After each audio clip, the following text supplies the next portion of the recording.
Ya, Assalamualaikum warahmatullahi wabarakatuh. Selamat sore adik-adik.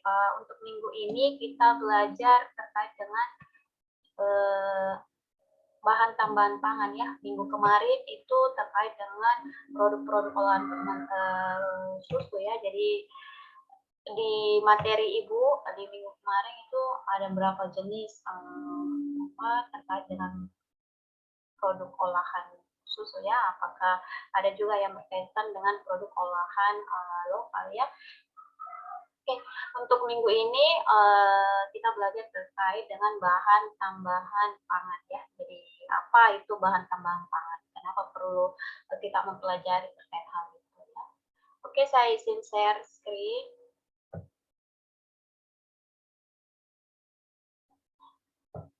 Oke, apakah tampilan materinya udah terlihat di layar adik-adik? Sudah, Ibu. Sudah, Ibu. Oke, karena kita ketahui ya produk pangan ya khususnya untuk produk hewani itu rata-rata dia memiliki karakteristik yang sifatnya cepat rusak dan sebagainya ya. Jadi ada beberapa teknologi apakah dalam bentuk pengawetan dan pengolahan, tetapi ada juga yang ditambahkan sesuatu saat yang ditambahkan dalam pangan, apakah untuk memberikan karakteristik warna atau rasa yang membuat konsumen menarik, ataukah terkait dengan hal untuk memperlama masa simpan ya. Jadi untuk materi minggu ini terkait dengan bahan tambahan pangan. Apa itu bahan tambahan pangan ya? Oke.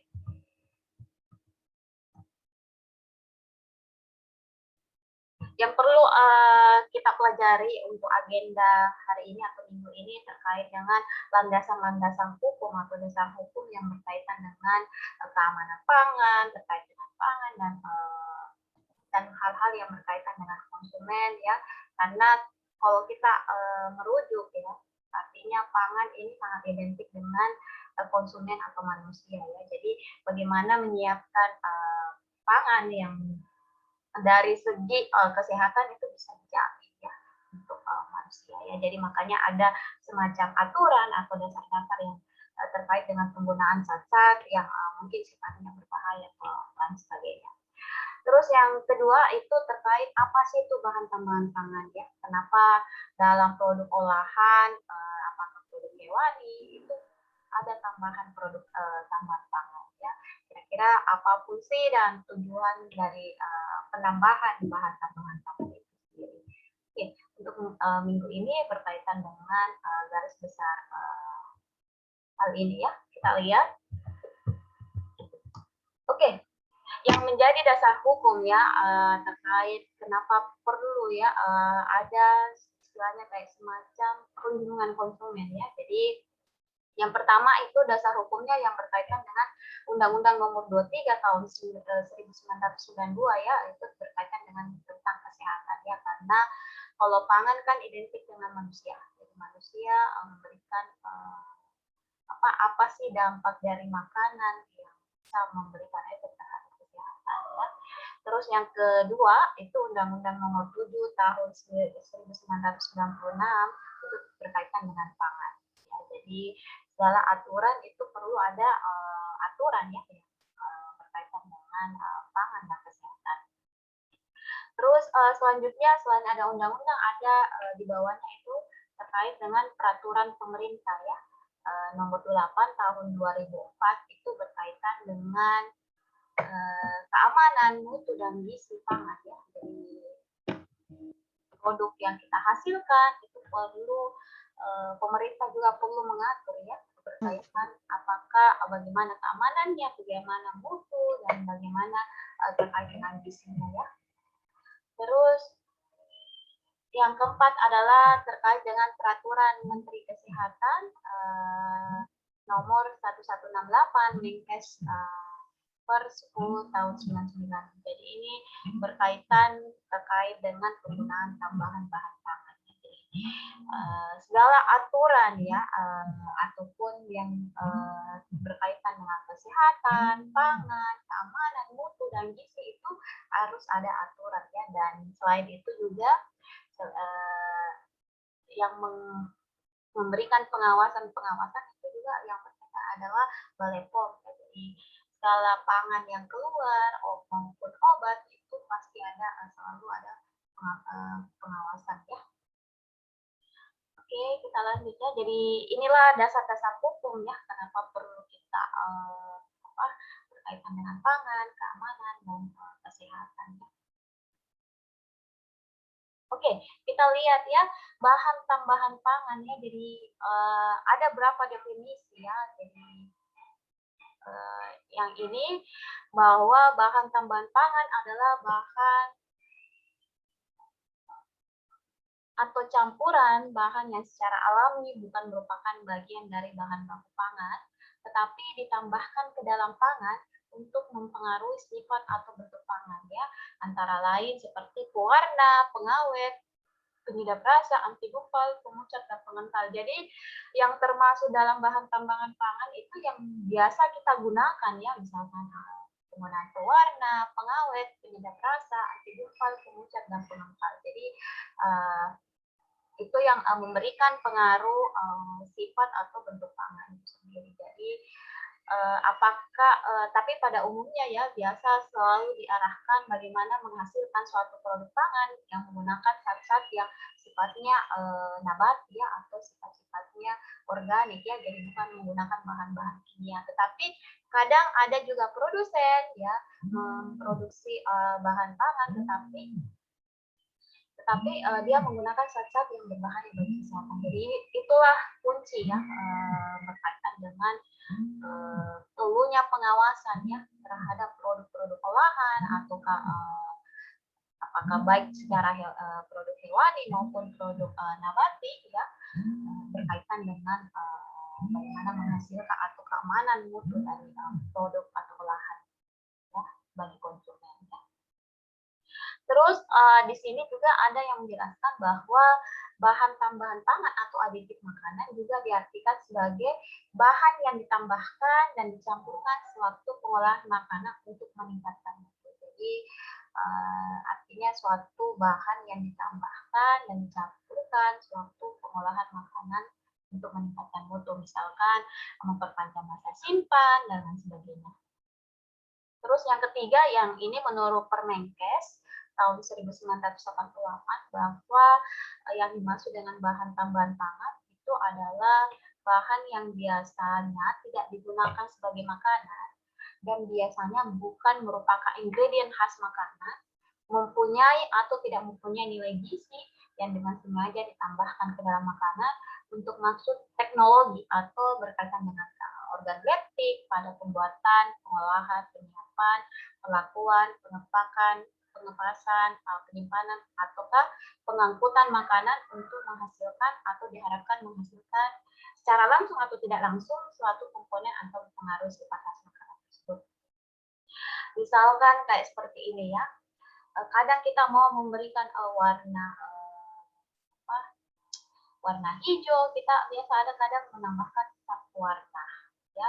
Terus kadang juga ada juga produsen ya menggunakan zat tertentu untuk sebagai pengawet ya, tetapi kadang juga ada yang jahil produsennya ya menggunakan bahan-bahan pengawet dengan bahan kimia yang berbahaya. Jadi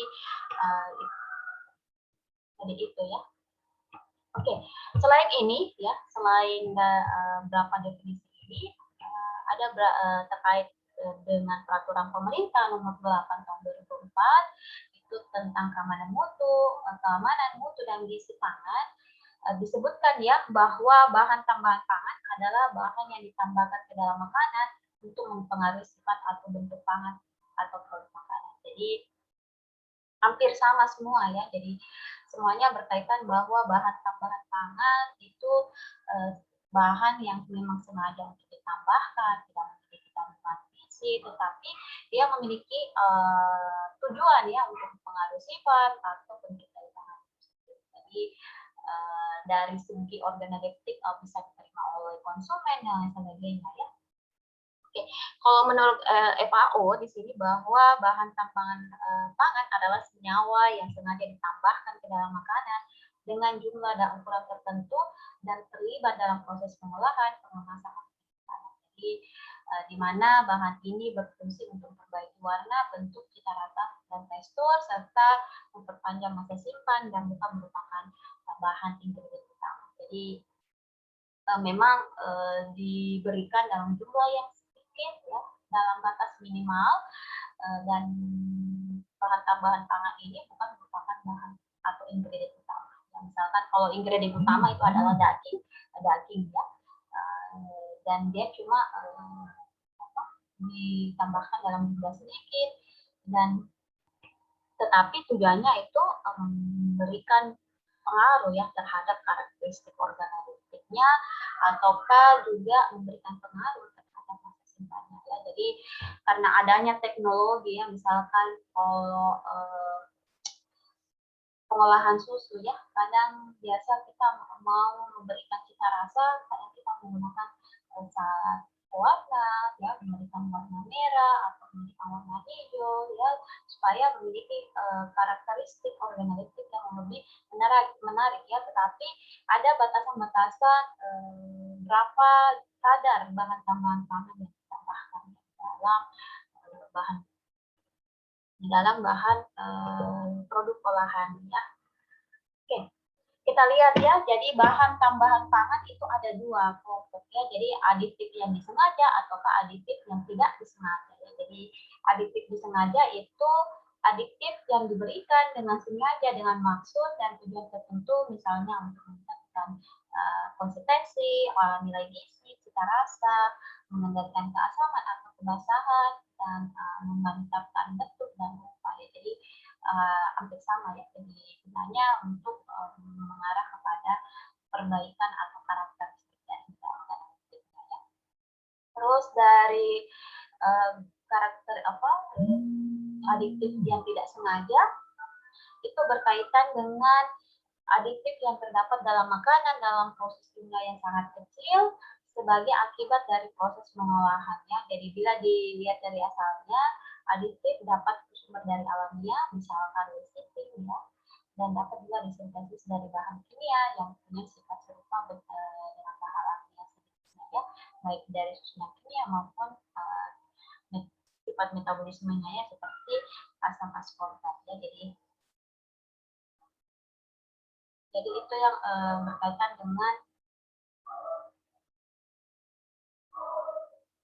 dengan bahan tambahan pangan ya.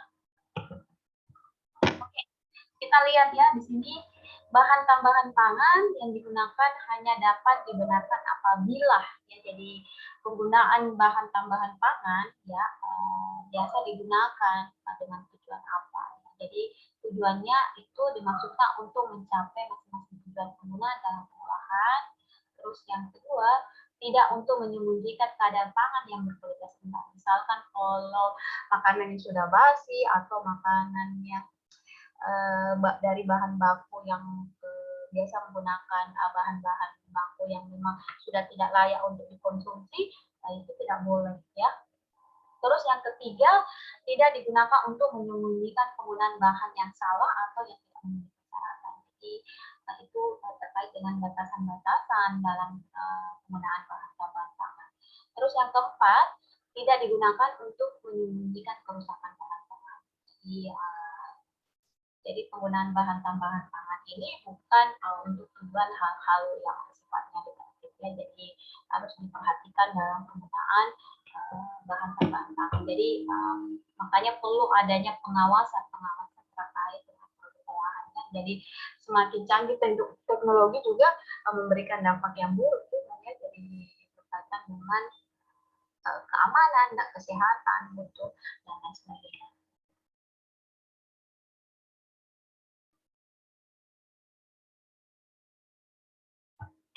Oke. Terus yang berkaitan dengan persyaratan penggunaan bahan tambahan pangan, jadi harus setelah mengalami pengujian dan evaluasi toksikologi. Terus yang kedua, harus tidak membahayakan kesehatan konsumen pada kadar yang diperlukan dalam penggunaannya. Terus yang ketiga, harus selalu dipantau terus-menerus dan dilakukan evaluasi kembali. Terus yang keempat, harus selalu memenuhi persyaratan spesifikasi, terus berkaitan dengan penggunaannya hanya tujuan tertentu, tidak masuk untuk penggunaan hal-hal yang negatif ya. Terus ataukah yang sifatnya secara ekonomis dan teknis, dan persyaratan yang selanjutnya itu terkait dengan batasan penggunaannya. Jadi ada beberapa aturan terkait dengan penggunaan bahan kimia ya dalam ditambahkan sebagai bahan tambahan. Oke. Adapun tujuan dari penggunaan bahan tambahan pangan yang pertama itu biasa umumnya ya digunakan sebagai bahan pengawet. Terus yang kedua, membentuk makanan menjadi lebih baik, enak di mulut. Terus yang ketiga, memberikan warna dan aroma yang lebih menarik. Yang keempat, meningkatkan kualitas pangan. Dan kelima adalah menghemat biaya ya. Jadi inilah berbagai tujuan dalam penggunaan bahan tambahan pangan. Oke, terus berikut ini berkaitan dengan peraturan Menteri Kesehatan terkait dengan kelompok-kelompok bahan tambahan pangan. Jadi ada yang berwarna, contohnya yang biasa umum digunakan ya, jadi yang sudah diizinkan oleh peraturan Menteri Kesehatan, yaitu berkaitan dengan penggunaan warna sintetik yang menggunakan amaran, imidotin, dan naftol yellow ya. Tapi selain diizinkan juga ada batasan berapa kadar atau berapa jumlah yang batasan minimal yang ditambahkan dalam pangan ya. Terus yang kedua adalah pemanis buatan, contohnya sakarin, siklamat, dan aspartam. Itu berapa jenis pemanis buatan. Terus yang ketiga adalah pengawet yang umum biasa digunakan itu menggunakan asam benzoat ya. Tapi ada berapa jenis ya. Contohnya itu adalah asam asetat, asam propionat, dan asam benzoat. Jadi inilah kelompok-kelompok bahan tambahan pangan yang digunakan ya, apakah digunakan sebagai pewarna, sebagai pemanis, dan sebagai pengawet ya. Selain dari ketiga ini ada berapa lagi ya berfungsi untuk antioksidan, anti kempal ya, terus penyedap rasa dan aroma ya. Contohnya yang umum biasa kita gunakan kalau untuk penyedap rasa dan aroma ya adalah MSG ya, yang umum kita gunakan ya di dalam makanan. Terus untuk anti kempal ya itu adalah bahan tambahan pangan yang membuat makanan menjadi tidak menggumpal ya, untuk makanan-makanan serbuk, tepung atau bubuk ya. Jadi umumnya adalah yang ditambahkan BTP-nya yaitu jenis kalsium silikat ya. Terus kalau untuk antioksidan, untuk mencegah terjadinya proses oksidasi ya, yang biasa untuk makanan-makanan yang kadar lemaknya tinggi. Ya, biasa kalau terjadi oxalapor atau kepemikan, itu penyebab karena adanya antioksidan ya. Jadi bahan yang digunakan salah satunya adalah Detriari butylopropyl atau biasa disingkat adalah TBH. Terus yang bahan tambahan pangan yang lain yang biasa umum digunakan adalah pengatur keasaman. Terus yang kedua adalah pemutih atau pematang tepung. Terus yang selanjutnya adalah pemulsi atau pengental ya. Umum digunakan sebagai kategori bahan tambahan pangan. Terus kelompok yang lainnya adalah pengeras, sequester, dan bahan tambahan pangan lainnya ya, seperti enzim atau penambah gizi dan humektan ya. Jadi kadang ada berapa tambahan pangan yang umumnya digunakan memang khusus untuk sebagai penambah zat gizi, selain untuk menambah sebagai pengawet, memberikan perubahan karakteristik warna juga kadang biasa ditambahkan untuk tujuan-tujuan meningkatkan nilai gizi dan sebagainya. Oke, berkaitan dengan bahan tambahan pangan, ada yang mau ditanyakan terkait hal ini?